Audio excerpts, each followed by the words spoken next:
That's a gay-ass podcast. What? That's a gay-ass podcast. What? A really, really, really gay podcast that we call That's a Gay-Ass Podcast. That's a gay-ass name for a gay-ass podcast. Welcome back to That's a Gay-Ass Podcast, the podcast that asks, whose fault is it that you're gay? It is me, Eric Williams, and this week we have Colton and Dylan, the chaotic hosts of one of my favorite podcasts, Some of This Is Bad.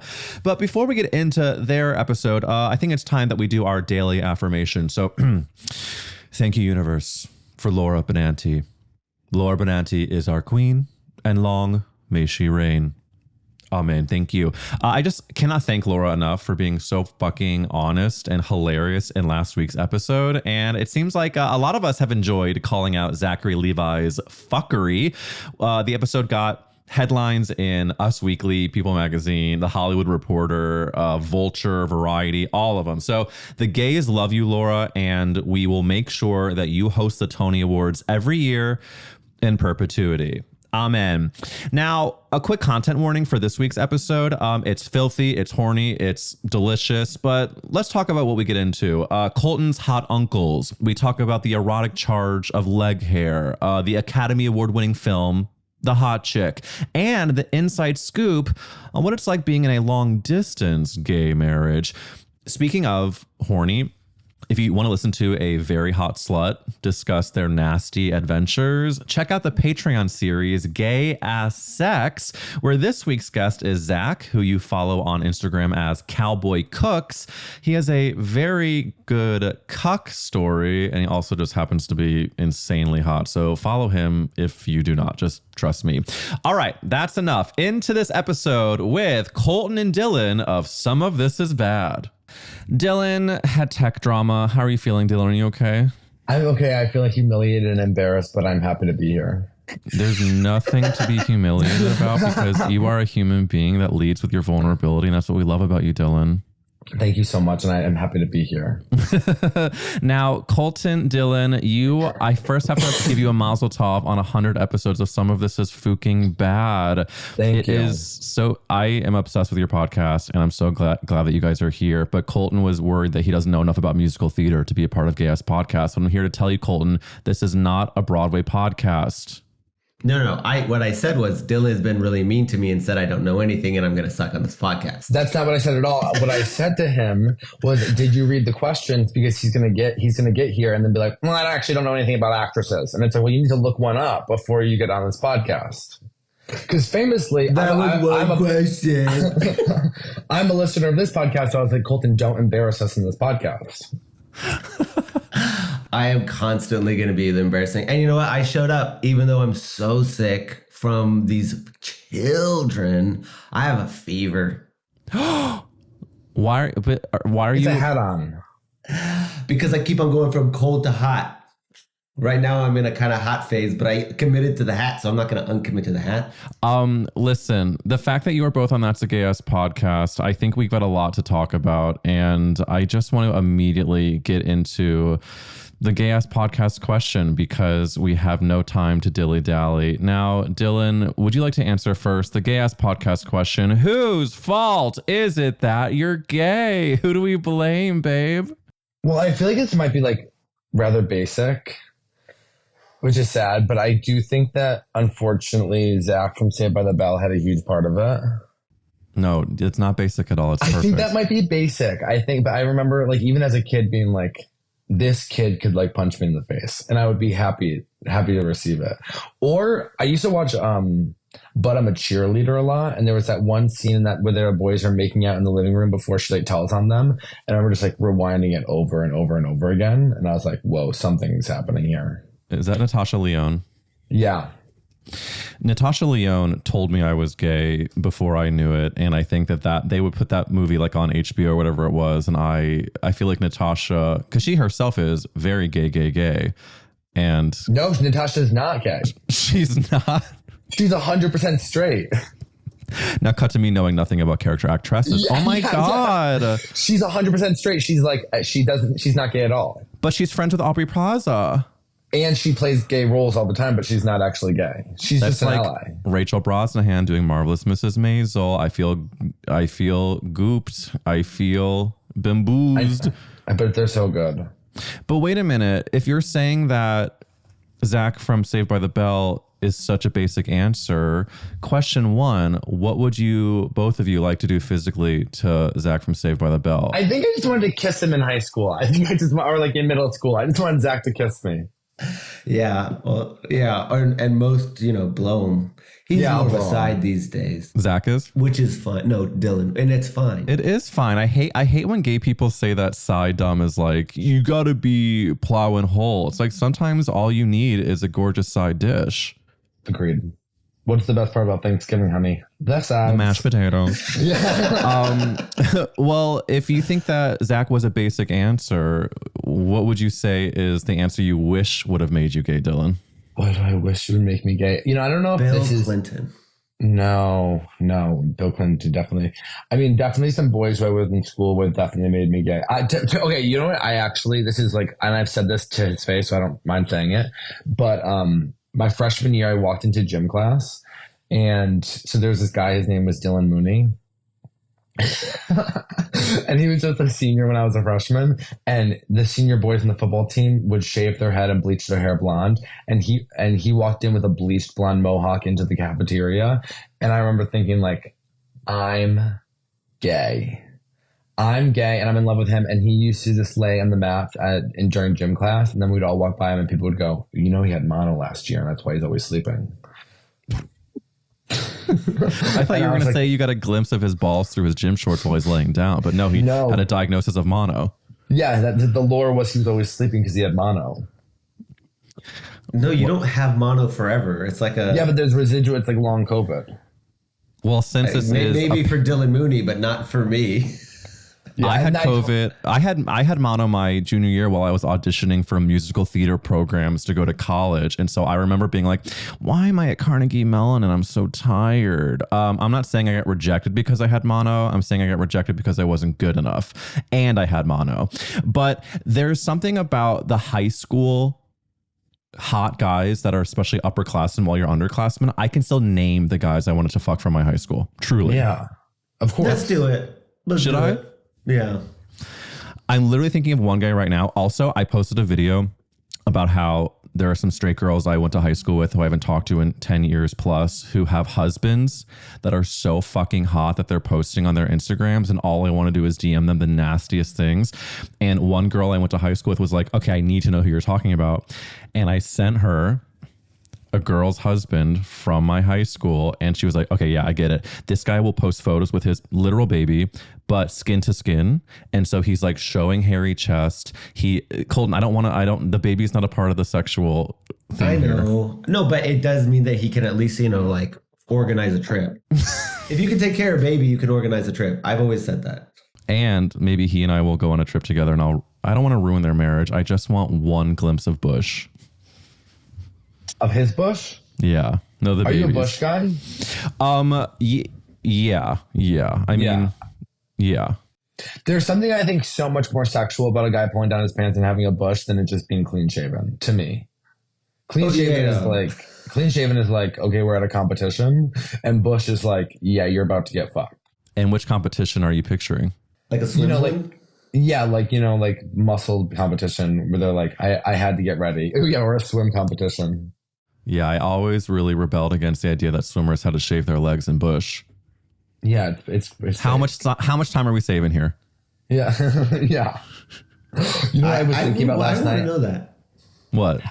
One of my favorite things in the world is that I was sitting next to a straight guy the other day, and he's very hot, and our knees were like very close, but our leg hair was like almost connecting, like almost an avatar when their tails go together. Mm-hmm. And I just thought I was like, oh, this is like these are the types of things that turn me on when it's like leg hair to leg hair. You can't even feel the skin, but you're so close. I go, this is what erotic is all about. And what do you think he was feeling during this interaction? Absolutely nothing. He was like, when's our food going to get here? Her leg hair. The static electricity is pulsing. Don't touch me, you'll shock me. Wait, Colton, do you have a political opinion about Bush? Just Just don't make it a fire hazard. You know, it does not need to be everywhere. Okay.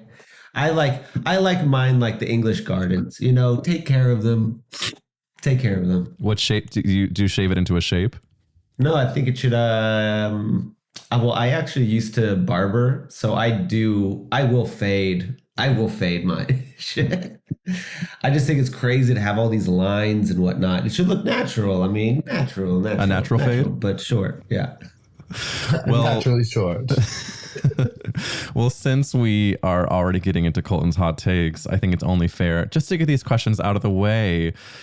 Colton, whose fault is it that you're gay? Who do we blame, babe? That's so funny because I definitely was answering this wrong because I was going to say my dad, obviously, because of his gay cum, but also because he has a really hot brother.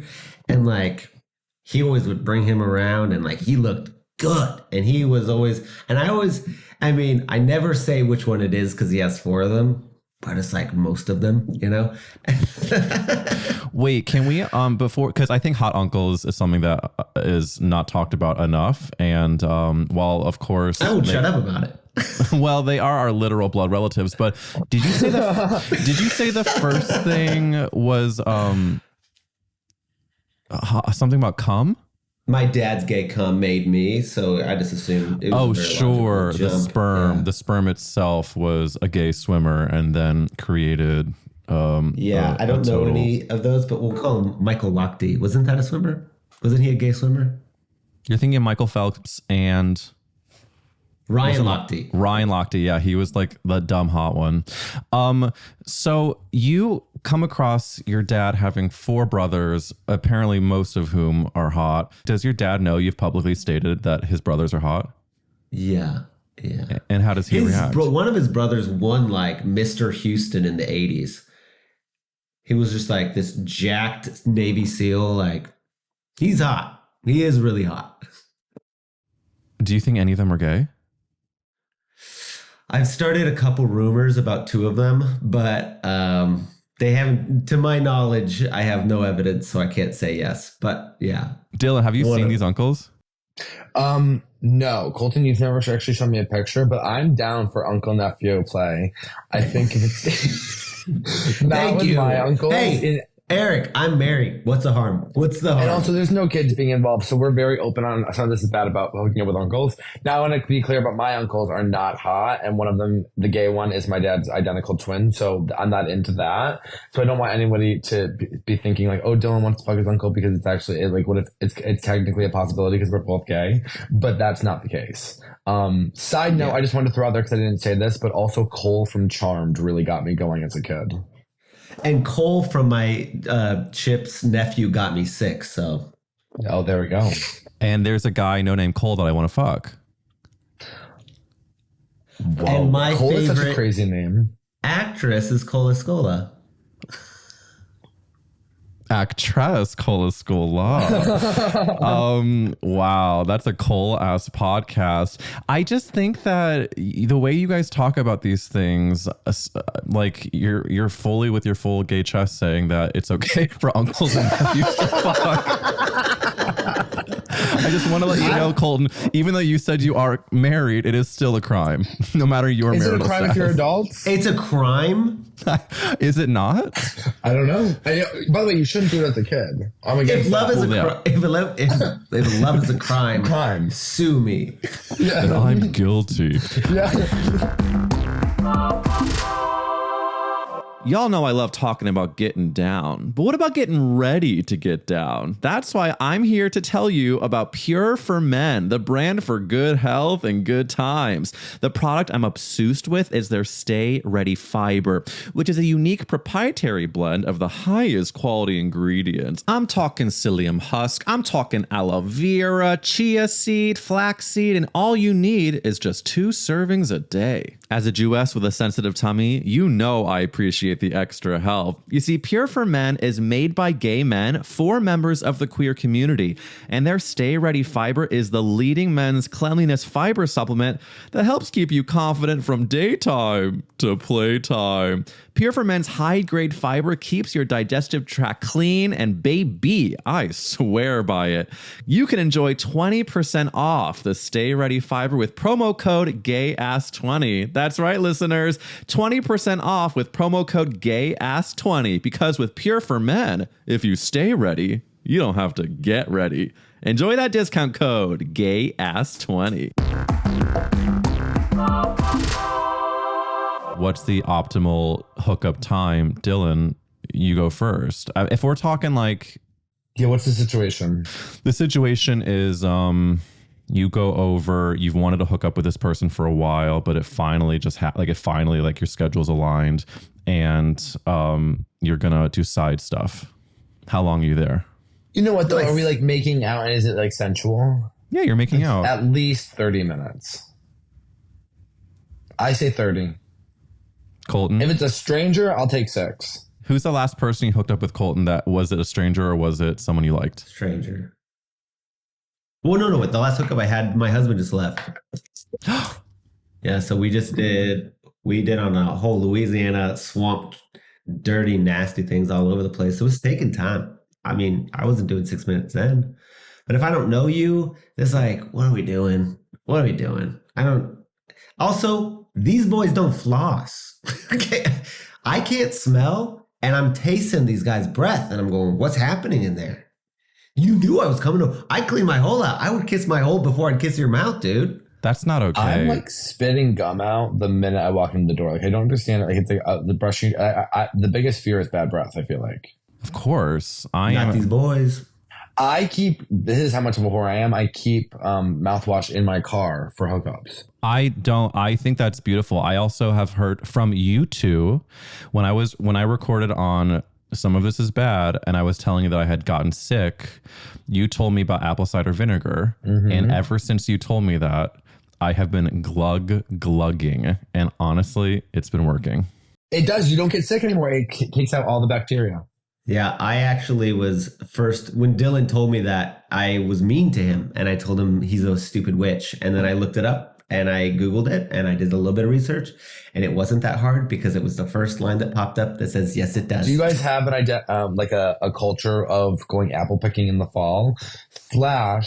Do apple cider donuts mean anything to you? They do. They do. I grew up in the Midwest where we would go to the pumpkin patches and apple picking. And then when I lived in New York for a million years, we would do that's like, I don't miss living in New York at all. I prefer having a garbage disposal. I prefer having a quality of life, but I do miss the northeastern New England apple picking excursion. And then after you pick the apples, you go home with a few friends and you make an apple pie and you watch a fucking movie and you watch The Family Stone or whatever the fuck it is. Oh, The Family Stone is my literal favorite. Brad popped Amy's cherry. I mean, it is literally my favorite movie. I posted about it on Instagram because Matt had never seen it, and I'm not joking. It's a fucked up movie.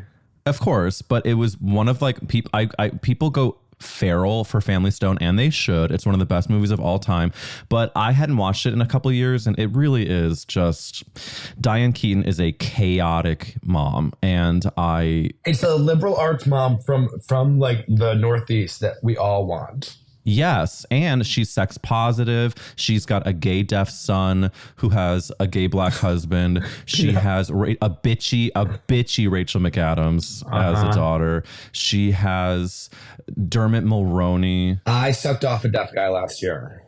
Oh, go on. Well, he didn't tell me he was deaf until he was walking up to the door. How did he tell you, with a sign? No, he messaged me right before he got there, and then just I was like, of course. But what did he say? What did he say? He said, I'm deaf. He said, just to let you know, I'm deaf. That's so cool. I might start lying about that, because then you're not like, oh, you have to talk. Amazing. Yeah. Also, I want to say, can I take my answer back? I'm foreign. You know what actually made me gay, Eric? What made me gay was Rachel McAdams getting out of her old car in the Family Stone, dropping her laundry, and then throwing her books into the ground, all pissed off. And I was like, I don't know, I'm not a straight man because I identify with them. Yes, exactly. You are Rachel McAdams coming home from whatever awful apartment she lives in with a Working basket for, of like, laundry. NPR. Yeah. Yeah, truly making $32 a cent, 32 cents an hour.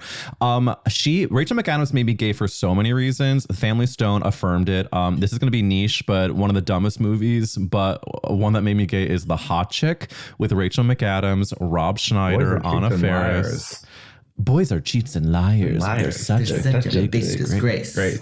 They will tell you anything. To get to second baseball. They think they're gonna score. If you let them go all the way, then you are a horticulture study. Yep. Flowers, geology studies, rocks. All guys really want to have is a place to put their cockroaches, beetles, butterflies, and bugs. All guys really want to do is forget it. No such luck. Oh my God. It's you. That movie, and I know Rob Schneider is a piece of shit, but that movie was like a immediate peek into my like sense of humor. Obviously, Rob Schneider being able to like hang out with the girls. Yes, but also the moment when her boyfriend went up to the ski trip and he came back with all those hickeys, I was like, okay, that might have also made me a little bit gay too. Yeah, unfortunately, he's like a blonde asshole, but he is the epitome of the guys that I wanted to fuck in high school because he was the type of guy that was mean to me, but I also thirsted after him. I all of the guys that I'm like, yeah, I kind of was a little gay for them as a kid, all were the villains. Never was I like, God, and he's so good. Well, hello. It's like in The Little Mermaid where people love where gays love poor unfortunate souls. They love Ursula because she is a drag queen, villain. You know what's crazy? I loved Ursula's sister. Ursula's sister? In the second movie, she's like super skinny. Yeah. Well, that's more of an insight into your baggage, I think, specifically. But hey, at least she's a villain too, right? Yeah. Yes. Yeah, I think gays love villains. Not to get too PhD about it, but don't you think it's because like gay people were probably either villainized or misunderstood? We were misunderstood growing up, so we're like, they're fucking evil. No one gets them, but they're just being who the fuck they are. Is that not it? Yeah. For me, it was also that he was hot. And that they were hot. I mean, he's not the villain in The Hot Chick, but one of, the brothers that were always working, Matthew Lawrence, he, to me, unfortunately, he had like the body that we were told was the only acceptable body, which is like hairless pecs and abs. He had that body in that movie, and so I simultaneously wanted him, but also felt deeply bad about my own body. Now, like all these years later, I don't need to fuck Matthew Lawrence. He's not my number one. But at the time, he plus the Abercrombie bags were telling me who I should be wanting to fuck and who I wanted to be looking like, even though I knew deep down two things were true. I would never have hairless abs, and I would never be a dancer in the ensemble of Wicked, as much as I wanted both of those things. Yeah. Yeah. Also, side note, when Sean from Boy Meets World. Sure. When did you get hair? When was your hairy chest made? My body hair came like starting like early teens. And then I think by the time I was like freshman, sophomore in high school, I was shaving everything. So like I didn't even get a chance to see how much I had. I just knew that I had like stubble, and I had a fully hairy chest in high school. Yeah. Wait, so did you hate your hairy chest? Hated. Was mortified. Crazy? When the boys in gym class used to take their shirts off if they had a hairy chest, I literally would be like, that's a man. Well, everybody either didn't have it or removed it from their bodies because it was like where I was from, it was not cool. It was not cool. The fact that one guy I knew had a happy trail and kept it there, that was like rebellious. That's amazing. What did either of you have body hair in high school? I didn't even look at my body until 2 years ago. Sure. Well, I was gun up on the trim game pretty early, but I have the same exact body hairs I did then, but I was trying to trim my pubes because I was going to get my first hand job, and I went too short with my sister's Venus with the soap around it, and then you push on it. You know what I'm talking about? Yeah. Do you guys have sisters? The razor, and you kind of go like this, but it has soap around it. And I showed up fully bald, and she looked at me like I was a child, and she was like, do you just want to finger me or something? I was like, because this girl was pro Bush. Yeah. Whoa. Okay. And who I is this never queen? went that short ever again. Good. Who is this queen that has been doing the guerrilla marketing for Bush? You can just finger me if you want. That is such a good way to advocate for men to stop shaving. Yeah. And I was like, yeah, sure, whatever. That was fun. We were in her dad's truck. I talked about this on the Patreon this week. We do these gay ass sex interviews where we like talk to sluts about their sex lives. And this one guy is into the one that's on this week. He's very hot.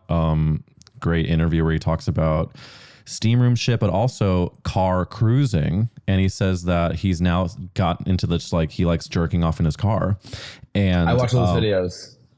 Do you? And I was never privy to car culture. I was never out in high school, and I never like hooked up with anybody in the car, and then I never had a car after I went to college. So like, the whole idea of hooking up in a car is still exotic to me, and I'm fucking 35 years old.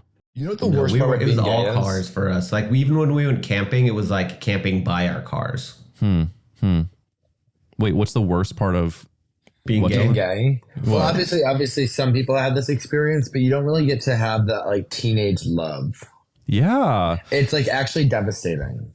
No, I said that when I started to date after I came out at like 19, that I felt like I was in third grade. Like I was learning how a recess crush played out. And the first guy that I kissed, I of course fell in love with him immediately. And then within 2 days, he was like, yeah, I don't want to date.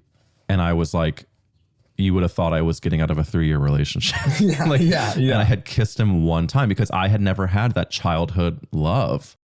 And it kind of makes you like hardened because then you go in with like without the expectations. No, a lot of gay people. I think I'm speaking for a lot of gay people where it's like it makes you a little bit hardened. Well, let's get into that. What's the hardened? What are the thoughts that you've been having that hardened you? Was it that because you didn't have the childhood love that you don't deserve it as an adult, that you don't know about it? What is it? Well, I think that it's like an opportunity of like you miss out on having this experience in like high school of like this like completely normal experience that most like people have. And then I think you get kind of thrown into the gay world, which is very like sex heavy. And it's a little bit less romantic than what we kind of all, we are still watching movies and TV shows like I was like with the girls being like, oh my God, I hope I have a boyfriend. And then you get thrown into this like sex world of like, we fuck here. You know what I mean? It all of a sudden it becomes like your like dream is like Queer as Folk where you're like at the club every single night. And it's just that is so funny. You're like your life was prepared for you for like a Hallmark movie where it's like, and then the one's gonna come and it just like cuts to Queer as Folk to be like, get out of here. You're fucking in a dark room. Yeah, he's spitting in your mouth and he's like, I don't do boyfriends.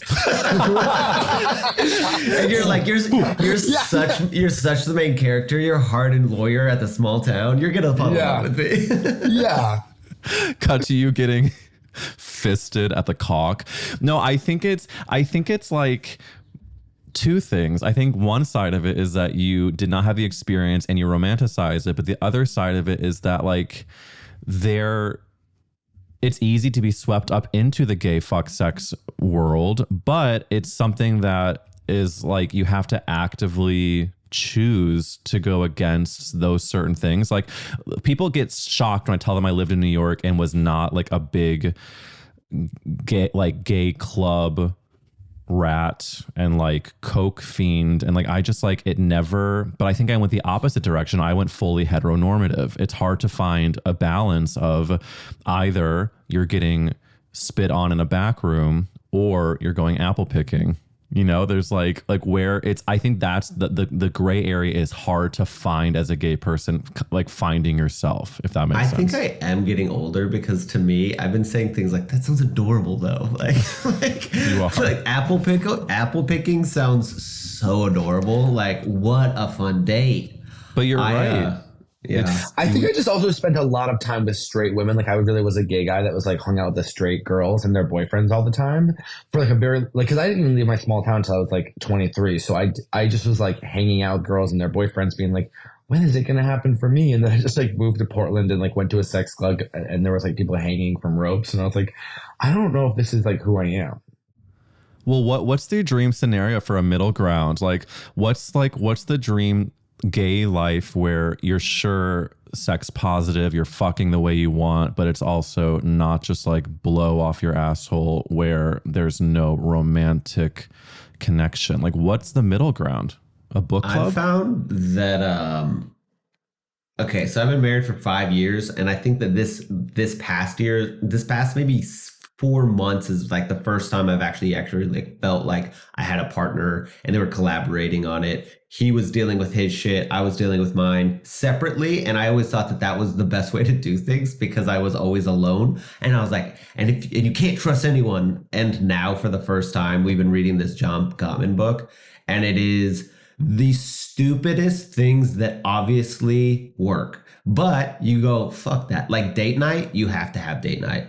And like planning, so like your finance meetings have to be on a specific day so that somebody can't just randomly bring it up and ruin one of your date nights. So like segmenting the time in which you are doing, like tonight we're gonna go put on leather and we're gonna go get fucked. That's Fridays. Saturdays we're staying in, we're being cozy, and I'm asking you about, you know, I just found out my husband used to be a substitute teacher. Like, that's crazy. I've been married to him. I've been with him for 7 years. I never knew that. No, I did just, I found out something new about math the other day. Then I was like, how does that happen? 11 years later. But that's interesting to me that you're finding out the healthy balance of segmenting. Can you, because what's the name of the book again? I need to read It's the called book. 8 Dates. It's by John Gottman. Okay, 8 Dates, John Gottman. I do find everyone's marriage interesting, but especially when you bring it up, Colton. Are you guys still living in different cities? Yes, he lives in Minneapolis, and I live in Austin, Texas. We see each other about once a month, but we go on one of these dates, and this is what's changed. We go on one of these dates every single day for 30 minutes. And when we were living together, the amount of what is it called? The take it for granted time where I'm like, I'll see you. I'll sit next to the couch. Why are you calling me? But now when he calls me, I'm like, I only get 30 minutes. But I feel like when you're living with each other, carving out 30 minutes of this is so hard. I agree. I mean, we both work from home, and I think that it's really easy to get into a routine of like, well, we're going to both finish our work stuff and then watch TV and then cuddle with the dog and, you know, do what we need to do to feel like the world's not ending and then repeat the next day. So I think it's interesting to me that even though you're living long distance, you can still obviously really prioritize closeness, and sometimes in a way that's closer than if you're actually living in the same home. 1,000%. We corrected for physical. So I was like, I don't have anything to say, but I love you. Here's a hug. Here's a whatever. But now all I have is verbal. So now we actually have to connect on that one plane. And so we've been heightening that, and things have been getting pretty good. It's making Dylan sick. He's like, good. He fucking loves them. Dylan, do you like Colton's husband? Yeah, he's great. God, that's so beautiful. Do you not final marriage question for Colton? Does this living in separate cities, is it open ended, or is there like a time where you know that it's one of you is going to move? Well, I will not be moving to Minneapolis ever. That's not for me, but he had a job up there that's really nice, and they told him he has to be there for 12 months. Gotcha. So that comes up in April. Oh wow. It's really cool to hear. I feel like so many straight people would be like, well, I'm sure straight people have to live apart at some point, but I just feel like we're so much better at flexibility when it comes to relationships and fucking. And since Colton's now in this really blissful moment with your husband, Dylan, I want to manifest for you. You are such a bright light. You're obviously fucking hot, hilarious. in beautiful lighting. Dylan, what love do you... Wait. Can you accept those compliments? Just for you. Can you accept those, Dylan? I'll say thank you. You're welcome. You're not going to say if you accept it, but you will say thank you. I accept that. Thank you. Is it hard for you to accept compliments, Dylan? No, I think I'm one of the greatest people in the entire world. I just hate my torso. But, well, baby steps, baby. Baby steps. Well, your torso was included in my compliment. Girlinas, we're more than halfway through the year, and I know you have some New Year's resolutions you have not tooched. But if learning a new language is one of your resolutions, honey, you gotta go to Babbel. Here's why I'm obsessed. I'm a self-diagnosed ADHD girl. No, a doctor has not confirmed, but babe, the proof is in the pudding. Babbel has 10-minute lessons that are quick and handcrafted by over 200 language experts. So with my short attention span, honey, it's perfect. Also, it prepares you to not just learn the language, but actually have real conversations. When I go to España, Barcelona to be specific, I'm not just going to learn how to say, where is the bathroom? I'm going to learn how to ask a Barcelona man to make out.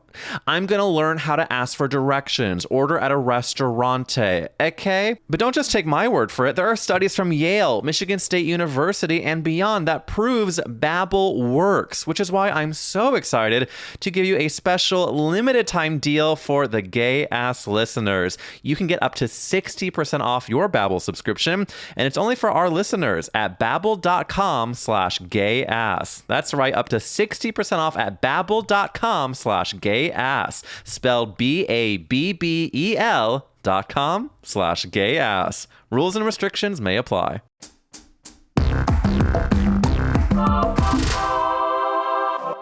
What do you want to manifest in terms of the love that you deserve? Or maybe you're just wanting to manifest continued single life. What's your journey? You know, it's so interesting. I'm like, it would be great to meet somebody. But at this point, it's like, I'm 30, never really been in a relationship. If I'm going to actually get in a relationship with someone, they've got to be like the coolest person. Like, I have to be like absolutely obsessed with them. And unfortunately, I think doing stand up as much as we do I mean, like, gay guys are just like not at stand up shows. And that is all we do. So I think it's a little bit interesting. I don't know. I'm so fine. I don't think having a boyfriend is like the key to life. But I did see a psychic who told me that I was not going to meet a boyfriend until I got famous, and because the guy that I'm actually going to fall in love with is already at that level, and I had to get there. He's already famous? Yeah. Are you trying to tell us that your psychic told you Jonathan Bailey is going to be your next husband? I would let Jonathan Bailey do insane things to me, but yeah. That'd be crazy. Does the idea of a famous partner sound good to you? No. Oh my God, Jonathan Bailey. But I do actually, now that I'm thinking that, I do actually, yeah, it does. But I have to be famous too, because I don't want to be Jonathan Bailey's boyfriend. Sure. And if the plane crashes. Can we agree that he was the wrong casting? Can we agree that that was the wrong casting for the movie? No, Colton, no. We can. But we can't. We are open to hearing your discussion as to why you think that's the case. Is it? He's so hot. People were saying. I'm not saying that he's not hot. I'm saying, and not that he even did a bad job. I think he did a great job. But he showed up old? Being a 45-year-old man with a toupee on, being like, teachers can't tell me what to do.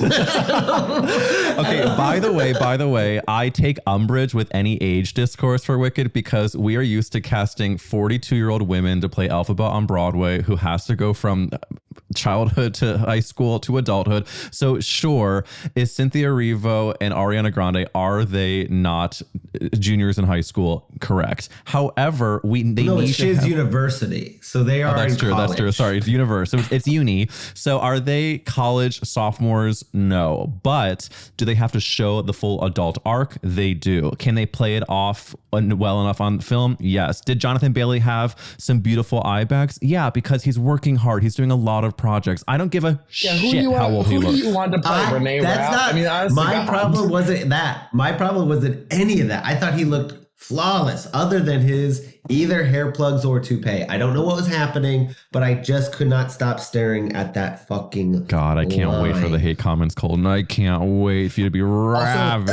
Yeah, that's insane. Also, I want to say this about Jonathan Bailey. He is an incredible actor because he plays gay and straight so well. Gay and straight. Hey, he was an incredible in there. I loved his performance was great. It just wasn't that character. He plays straight so well in Bridgerton that I was like, so when I found out that he was gay, I was like, he's gay? Yeah, it's like when a British person has a really good American accent. Oh, and then I watched Fellow Travelers. Have you seen that? It's absolutely heartbreaking. And I watched it and I was like, I know this gay guy. Like it was so sweet. Yeah. Well, Dylan, have you seen Wicked yet? I'm seeing it tonight at 6. Oh my God, that's so crazy. He had an opportunity to see it, but then he saw Gladiator 2. Crazy. I am telling on you. But I'm also in. My favorite line from Wicked is when she says "ball gown," and you'll know it, and you're gonna love it too. Okay. Well, I want to quickly say this about Gladiator 2, which is I'm so pissed that other people now are aware of Paul Mescal because I felt like he was my secret for years. Yeah. And no, Colton, were not aware of Paul Mescal. Everybody knew Paul Mescal. That's not true. He was very indie. He only did indie stuff until very recently. Remember when he did that game movie that was like that pissed off everybody because it was a gay movie? All the Strangers. It was beautiful, and that's an indie film.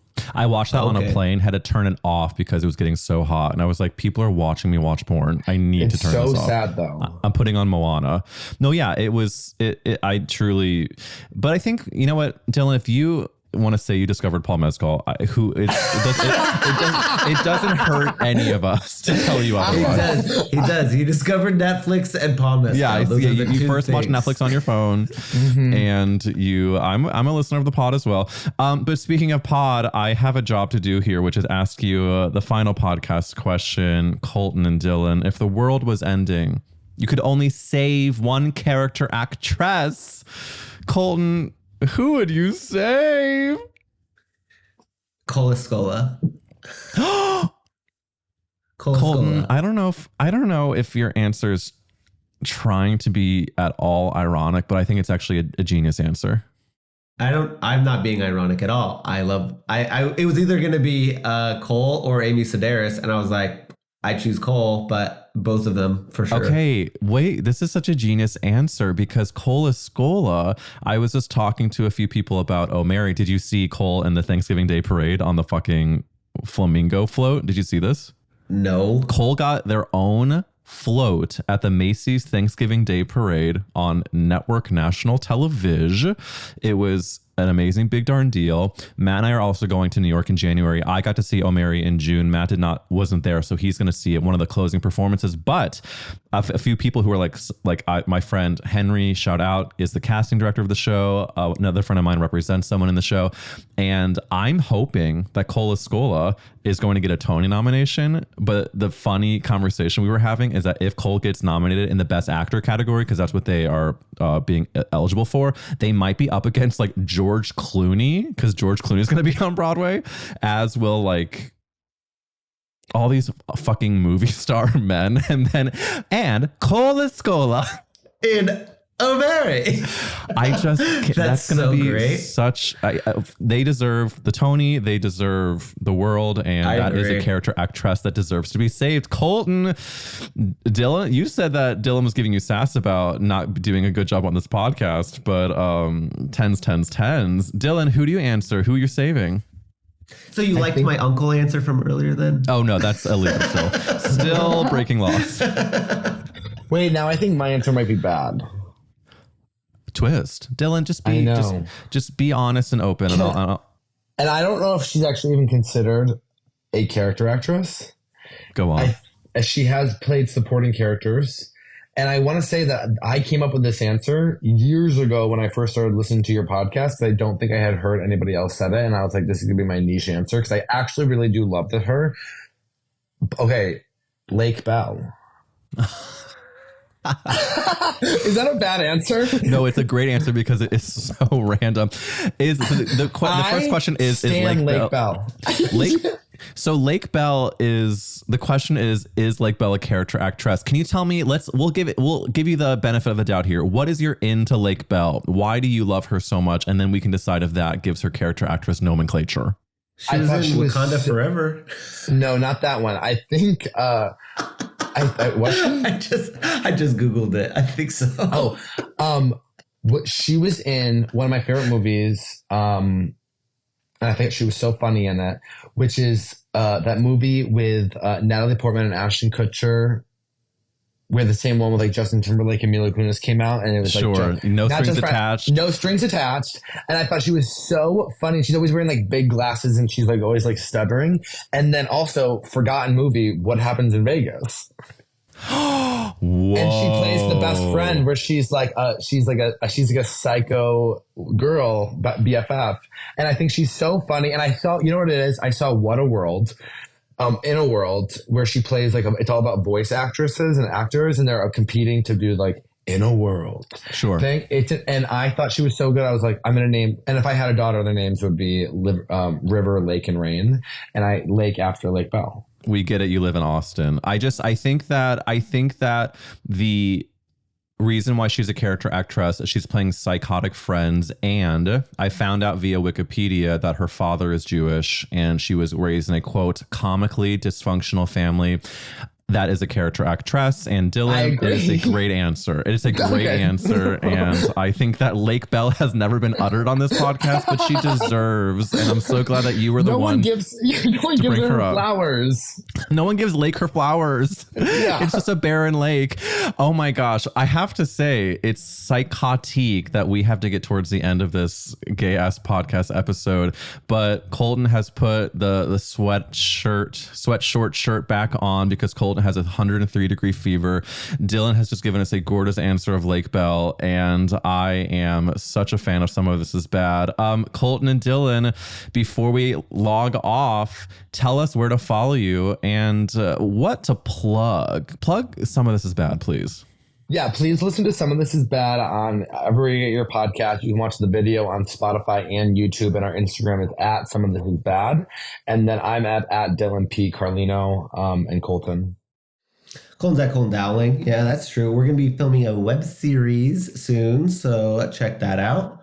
And I'm going to be in Minneapolis, December 27th and 28th. You guys can come watch me headline all weekend, please, because and maybe meet your husband. Fucking cold up there. Oh my God. I was just at the LSU football game. We're at the tailgate, and this really hot guy came up and was like, I'm sorry, can I please take a picture with you? And I was like, sure. And he asked Chip. I go, oh, that's my husband, Chip. He goes, this is Chip. And Chip was like, what? You know, like he just like got so excited. I was like, Chip, it's not all good right now. And everybody's really hating Tony. So you have to, I love it. Sorry. That was so inside. My bad. No, Fingers that was all fucked up my brain.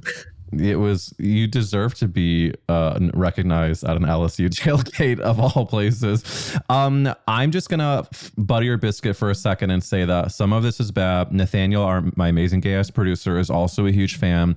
And I had so many people who listened to my episode on your podcast message me saying how much they enjoy you guys and they enjoyed that episode. And so I got new listeners from that. And you guys are beautifully chaotic. And I hope that we get to have another gay podcast hang soon and outside of podcast land. Bless you both. And I'll see you at the tailgate. I love that. Thank you so much for having us. Thank you so much for listening to That's a Gay Ass Podcast. Obviously, you have to listen to Colton and Dylan's podcast, Some of This Is Bad. If you're not subscribed to them or to this podcast, make sure to click that subscribe button. And for more horny gay assery, go to the Patreon for Gay Ass Sex, where, again, Cowboy Cooks, the very hot otter, tells incredible stories at patreon.com/gay-ass-podcast. I'll see you next week for another Gay Ass Podcast ep. And please, for the love of goddess, stay gay. Mwah. You've been listening to That's a Gay Ass Podcast, hosted by me, Eric Williams. If you want to see and hear more, make sure you subscribe to us on Instagram, TikTok, YouTube, Spotify, Apple Music, or Patreon at Gay Ass Podcast. That's a Gay Ass Podcast is executive produced by Eric Williams and produced by Nathanael McClure. We'll see you next week.